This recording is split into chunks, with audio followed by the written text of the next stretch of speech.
Ya, Ustaz. Sebetulnya kalau kita amati ya dengan seksama, itu sebetulnya benar kata Bapak, itu pemahaman ulama. Sekali lagi itu pemahaman ulama. Apakah itu Islam atau tidak juga bisa dipertanyakan, bisa jadi bertentangan. Ya. Misal soal hadis. Kok bisa ada kebenaran bertingkat? Kebenaran sahih, hasan. Kalau ilmu itu konsisten aja, salah benar, udah aja gitu. Iya. Udah aja benar salah, nggak perlu ada kenapa. Yang namanya misalnya gini, A adalah sama dengan A. Selain A, ya bukan A, mau B, mau C, mau D, nggak bisa karena B dekat dengan A disebut hasan kan? Iya. Nggak bisa kan? Satu itu. Yang kedua, itu kan pemikiran ulama perlu digugat tuh. Iya. Yang kedua, pada Islam sendiri bicara kebenaran itu mutlak, artinya masa ada kebenaran setengah benar? Nah, ada lah. Nah, yang kedua, soal mencari kebenaran lewat sanad. Ini juga membingungkan ini. Jadi sanad-sanad rawi-rawi gitu, dari sini dari situ, kenapa begitu? Dan akhirnya diklaim menjadi kebenaran. Benar itu fakta loh, benar itu logis, realistis. Matan isinya aja. Kalau saya bilang menurut Pak Cakra 2 tambah 2 4, padahal bohong saya. Yang abang ada urusan. Kenapa harus kebenaran hanya silsilah kan? Iya. Kebenaran kan nggak nanya silsilah. Nah, kebenaran itu selama dia sepresisi dengan fakta, ya itu benar. Gitu. Karena buat apa? Pak Cakra tadi misal ngomong berbagai hal, mau kitab suci, mau apalah, mau buku, mau apa, seluruhnya kan hanya abstraksi dari fakta. Bilang besi, kalau besinya ada ya benar itu. Sudah, nggak perlu juga ditanya dari mana. Gitu. Jadi justru menurut saya kalau benar kalau membaca Al-Quran itu bisa bertentangan. Kata Al-Quran bicara ciri pikiran iblis itu artinya frustasi, bahasa Arab, bahasa kitanya itu frustasi.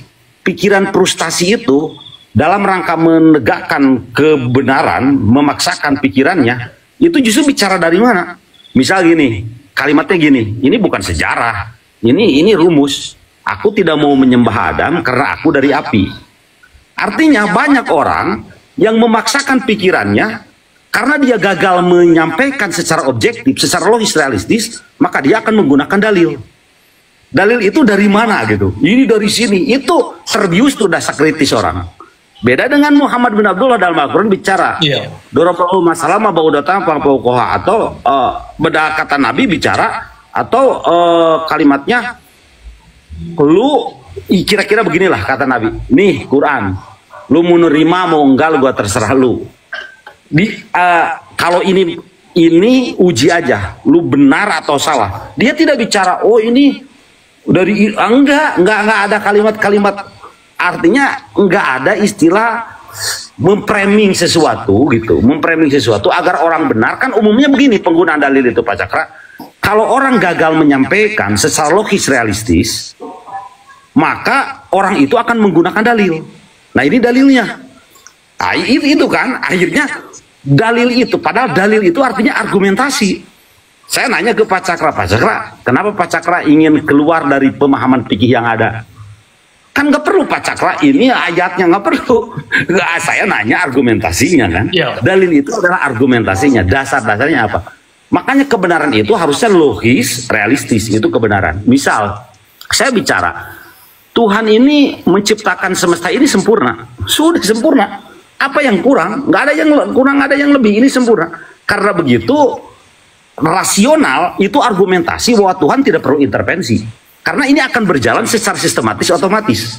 Maka logik kesempurnaan merupakan dalil, enggak, untuk menyampaikan bahwa sikap Tuhan itu benar. Sang pencipta lah, sang pencipta itu benar. Kalau dia tidak melakukan intervensi kembali, misalnya. Bukan kemudian ini ayatnya, ini hadisnya. Ini kan dianggap untuk melegitimasi kebodohan dia gitu. Yang pertama ya. Kemudian saya kasih contoh nih dalam Al-Quran. Ini pemahaman saya loh. Jadi jangan nanya nanti tafsirnya dari mana. Saya nggak percaya tafsir. Saya ahli matan.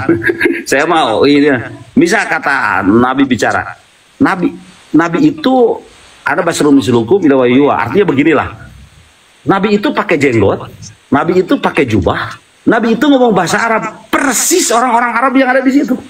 Artinya dia tidak perlu bawa-bawa kalimat lain untuk meneror orang Arab agar menerima dia. Enggak, dia humanis saja dalam rangka menyampaikan pesannya. Dia tidak perlu jadi alien. gitu, tidak perlu. Nah, itu tapi tapi perlu dipahami juga, karena tadi kan ada yang nanya tentang keyakinan saya. Saya 100% orang yang mempelajari ilmu-ilmu para ulama itu, dan saya menyisakan waktu bertahun-tahun, benar-benar bertahun-tahun. Saya enggak, dan saya secara akademik, Prof. Chandra perlu ketahui, saya hanya lulusan SLTP 3 tahun di atas SD. Itu tapi saya belajar baik, itu semua saya pelajari dengan baik, dan saya menemukan irasionalitas. Benar, ini kalau komentar ke ulama benar, dan saya bisa mempertanggungjawabkan sebagaimana yang saya tadi sampaikan, gitu. Jadi, dan saya bisa simpulkan bahwa artefak Islam itu adalah Al-Quran.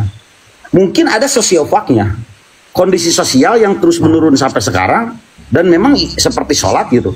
Dan semua itu saya simpulkan adalah rumus. Itu perlu dibaca dalam.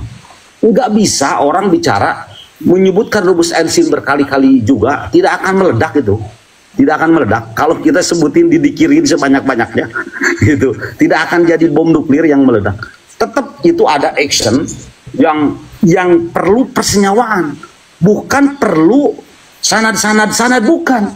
Istilahnya seperti ini. Pak Cakra seorang dokter itu hanya akan dibaca oleh apoteker.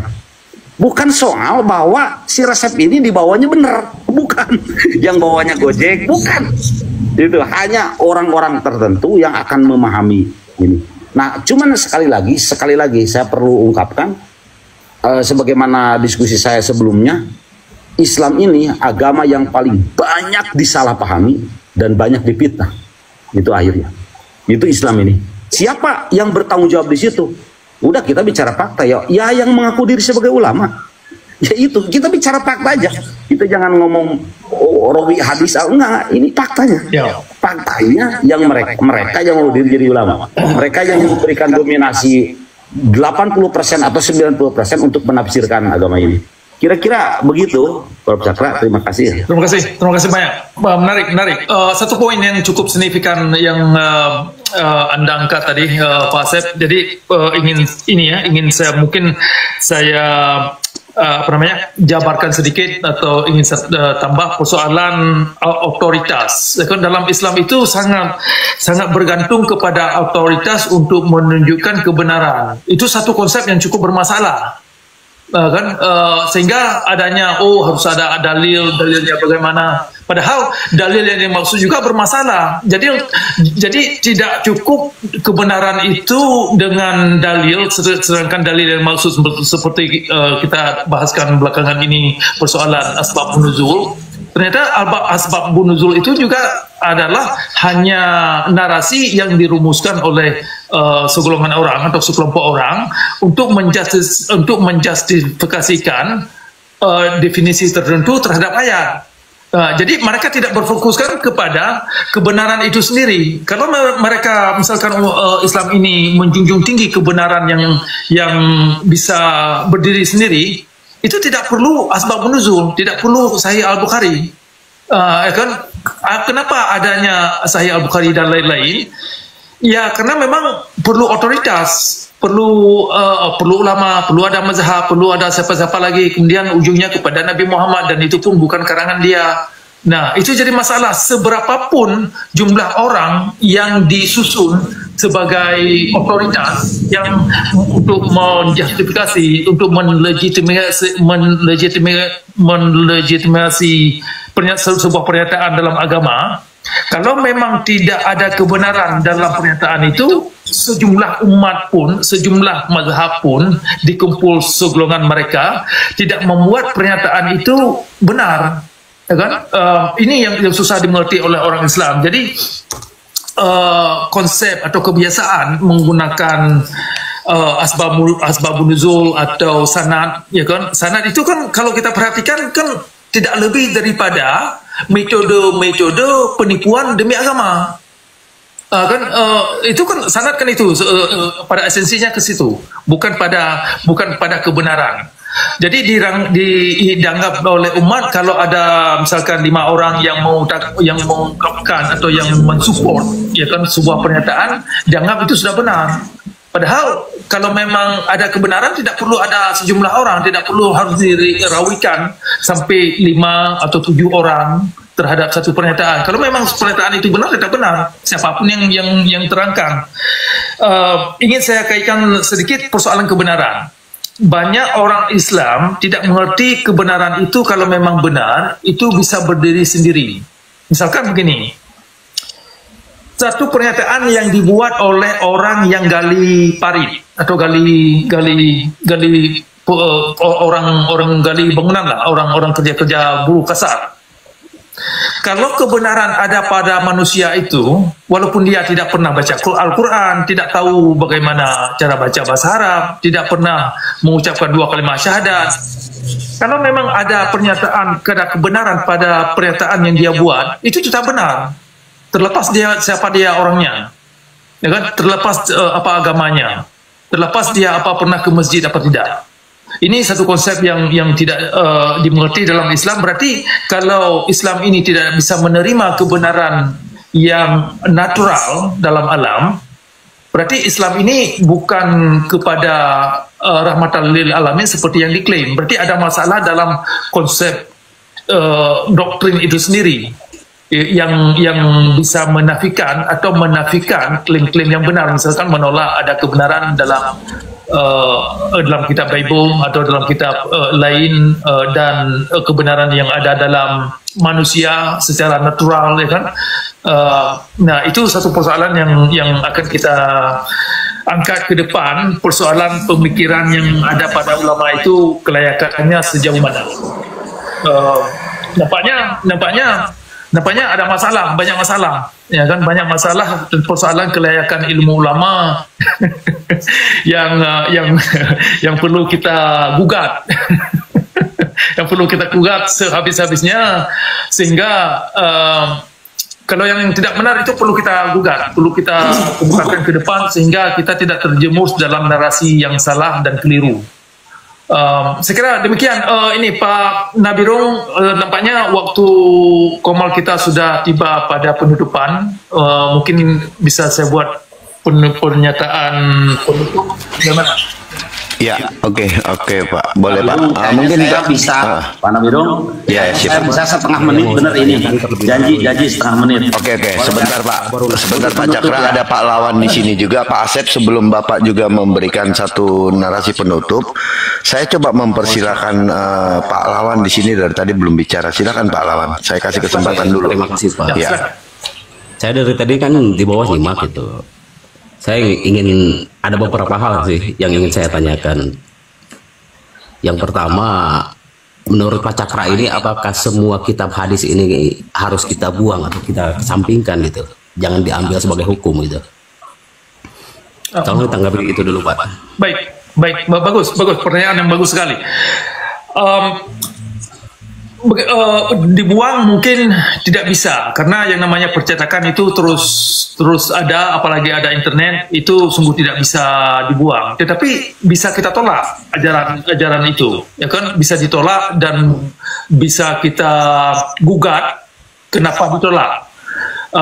Yang namanya percetakan, kita tidak bisa melarang percetakan, misalkan pustaka tidak bisa dilarang memasukkan kitab-kitab Sahih Al-Bukhari ke dalam pustaka sekolah atau universitas misalkan. Itu tidak mungkin, tetapi bisa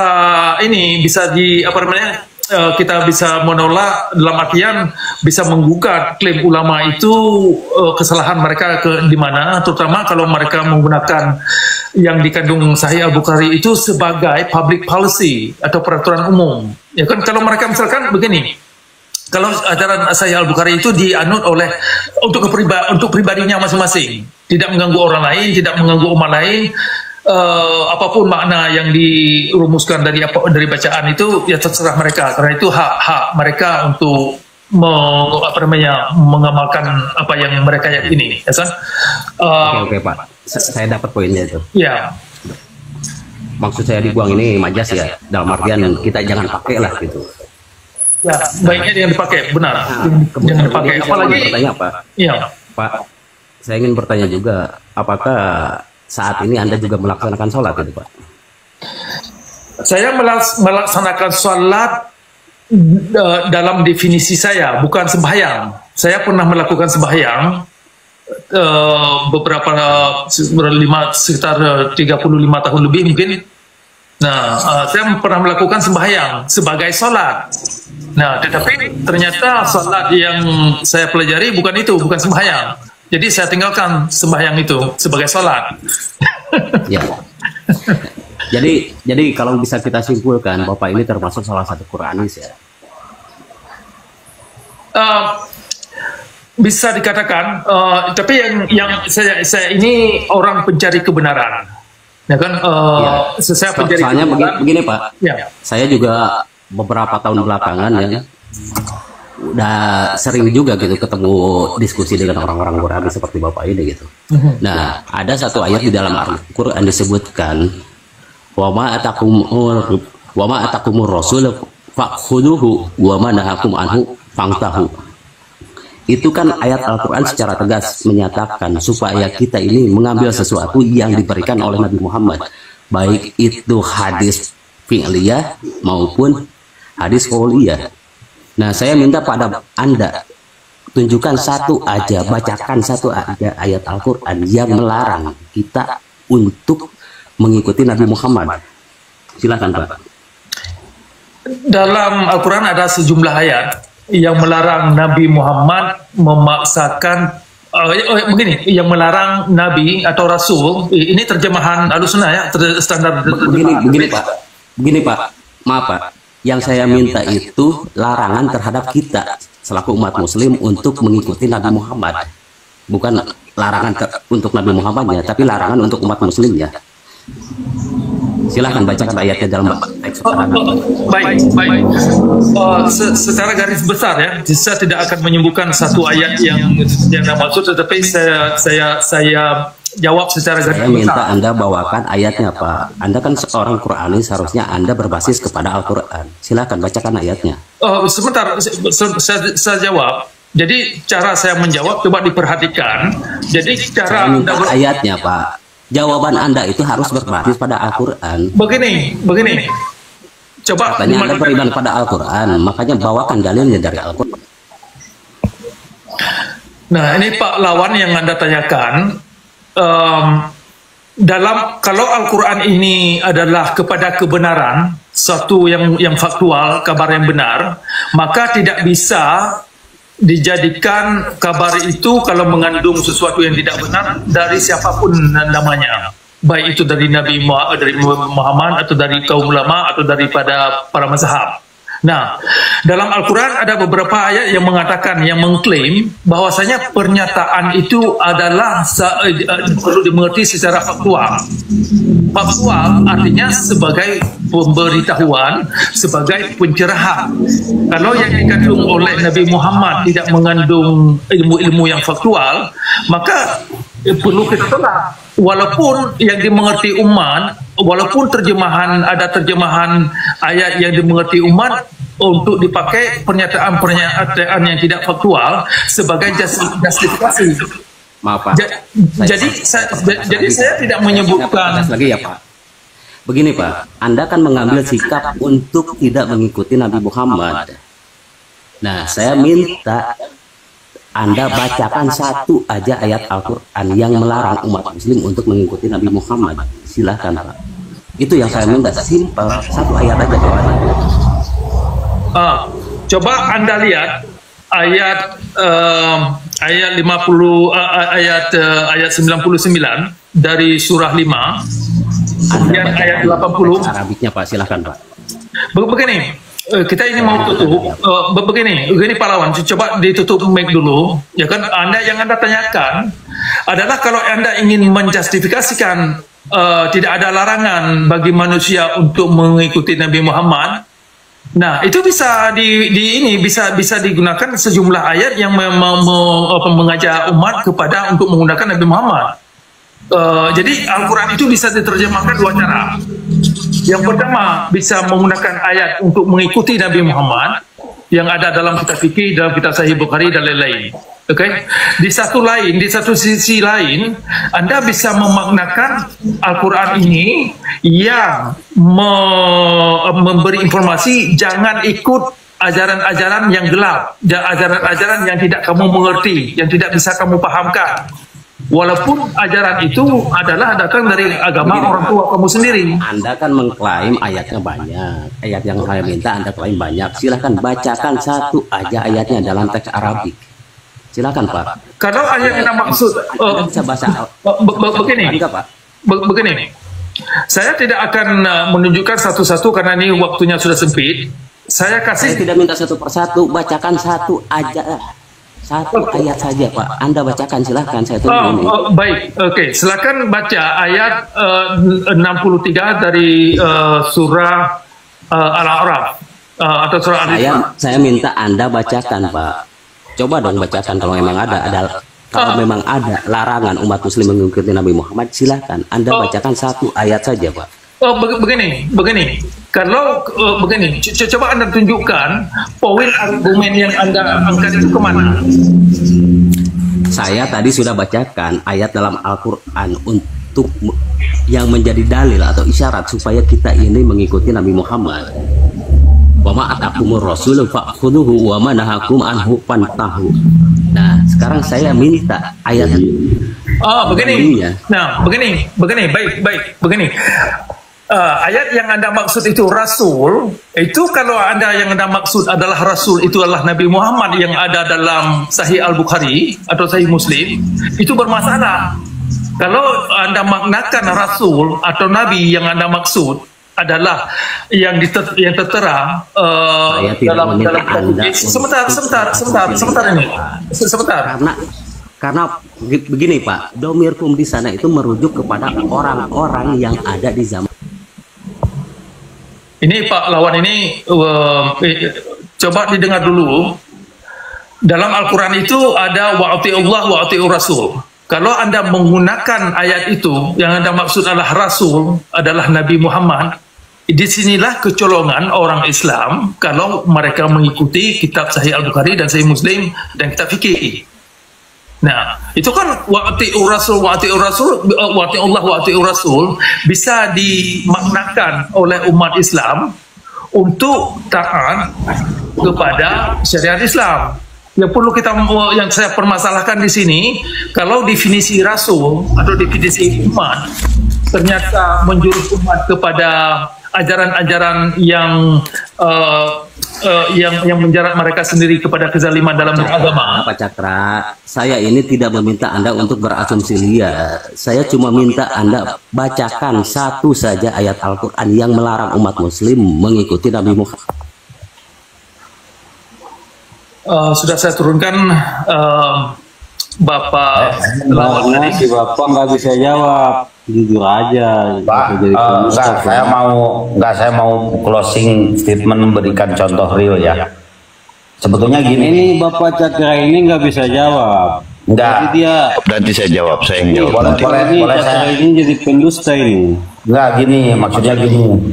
Justru yang hari ini terjadi, ketika kita kita harus mengikuti Nabi Muhammad.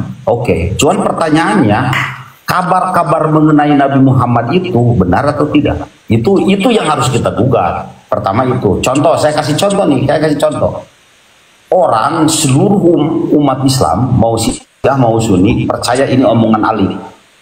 Mengatakan bahwa ini percaya dengan dianggap sahih dan ke sahabat itu dianggap hadis. Kalimatnya begini, bahwa kebenaran yang tidak terorganisir akan dikalahkan oleh kejahatan yang terorganisir. Itu kalimatnya. Al-haqqu bahasanya, bahwa kebenaran yang tidak terorganisir akan dikalahkan oleh kebatilan yang terorganisir. Itu diabsohi oleh semua kelompok Islam. Padahal kalau kita tanya, apa mungkin kebenaran tidak terorganisir? Apa mungkin?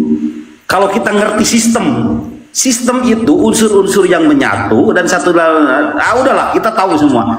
Nah, kok bisa-bisanya kejahatan terorganisir, kebenaran tidak terorganisir? Ini sebetulnya udah nggak logis secara matang. Padahal ini dianggap pikiran Ali bin Abi Thalib. Masa iya Ali bin Abi Thalib yang dianggap cerdas, hebat, sampai punya pikiran bahwa ada kebenaran yang bertentangan. Kebenaran itu saling bermusuhan. Kok bisa? Itu mustahil. Itu suatu hal yang mustahil terjadi. Justru suatu unsur tidak akan bisa menyatu dengan sistem, dengan ekosistemnya, karena dia bukan unsurnya. Dia pasti bertentangan kalau bukan. Ini tidak. Makanya kan saya bilang, kenapa tamsilnya, kenapa perumpamaannya kebenaran dan kejahatan itu siang, gelap dan terang.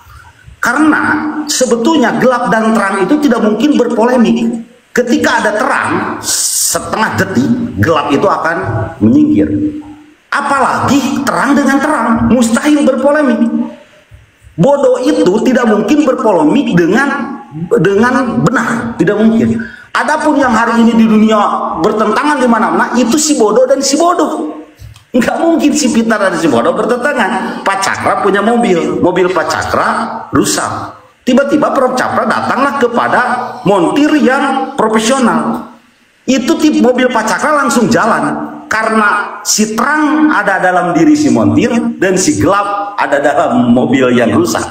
Itu tidak ada cerita itu. Nah, artinya dengan adanya pertentangan yang luar biasa di antara para ulama, dan akhirnya tidak sedikit fakta ini yang mengucurkan darah di mana-mana, saling hina, saling hujat, saling kafirkan dan lain-lain. Ini semua merupakan suatu bukti bahwa kejahatan itu memang real, kebodohan itu memang real. Karena yang berpolemik itu wajib si bodoh dengan si bodoh, si gelap dengan si gelap. Ini tidak logis secara filosofis. Tapi tiba-tiba orang menyohihkan kalimat itu dan diyakini oleh umat Islam bahwa ada kebenaran yang berpolemik, kebenaran yang tidak terorganisir. Kok bisa kebenaran tidak terorganisir? Dari mana ini ceritanya? Gitu. Jadi itu saya buktikan ya, saya buktikan bahwa kebenaran yang dimaksud oleh umat Islam pun, padahal kita jelas semua agama memerintah untuk mencari kebenaran. Semua agama memerintah kita untuk berafiliasi dengan kebenaran.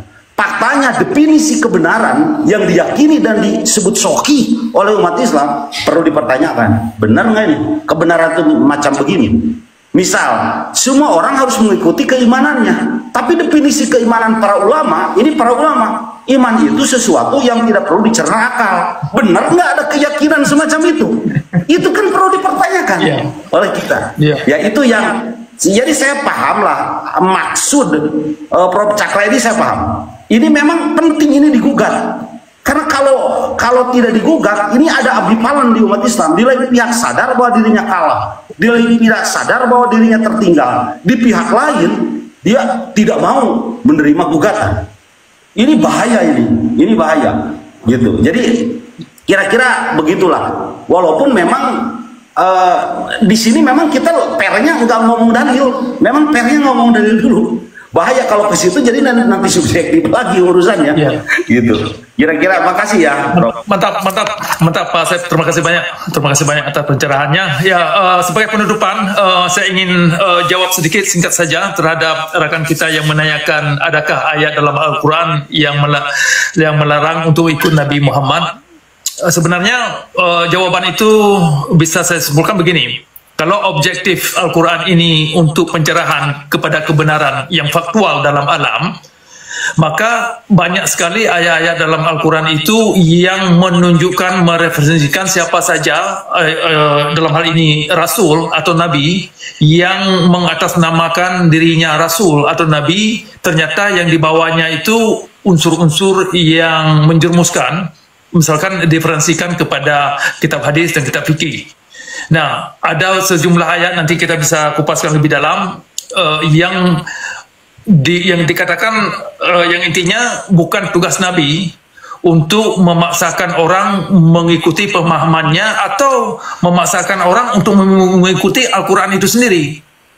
Dan kemudian segala yang tidak bisa diterima akal, yang tidak bisa dipahami oleh daya nalar kita ini, itu harus ditolak.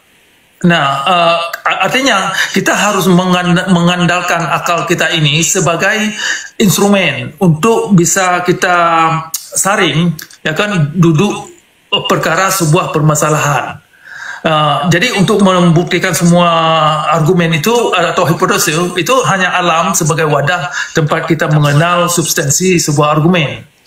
Nah, kemudian tadi ada saya menyebutkan orang Islam bisa menggunakan Al-Quran ini kepada kezaliman dengan memaknakan misalkan arti Rasul atau arti Muhammad yang ditujukan kepada seorang Nabi, ternyata Nabi yang dimaksud adalah Nabi palsu. Artinya, kalau Nabi ini mengajarkan unsur-unsur yang hanya menjerumuskan diri kita kepada kerusuhan, kepada yang tidak baik, kepada yang menghancurkan diri kita ini, yang mematikan akal pikiran kita ini, berarti ajaran Nabi itu tidak tidak sinkron atau makna yang dimengerti oleh umat Islam dengan makna yang ada dalam Al-Quran sebagai objektif Al-Quran kepada kebenaran. Nah, jadi orang Islam perlu mempertanyakan apa arti makna Rasul, apa tujuan dan misinya, apa makna Nabi yang ada dalam Al-Quran, misi dan tujuannya itu kemana, poros argumennya itu kemana. Ya kan, kalau Nabi itu sendiri yang diakui oleh orang Islam ternyata seperti yang digambarkan dalam kitab hadis dan banyak kitab fikih, dan dalam sirah Muhammad, perangai dan tindakan dan perilaku Nabi dalam beragama ternyata tidak menunjukkan seseorang yang bermoral baik, ya kan, bukan orang baik-baik, dalam artian bukan seseorang yang sudah mencapai state of enlightenment, kepada pencerahan, kepada kemanusiaan, kepada kondisi yang rahmatan lil alamin yang bisa digunakan pada saat ini.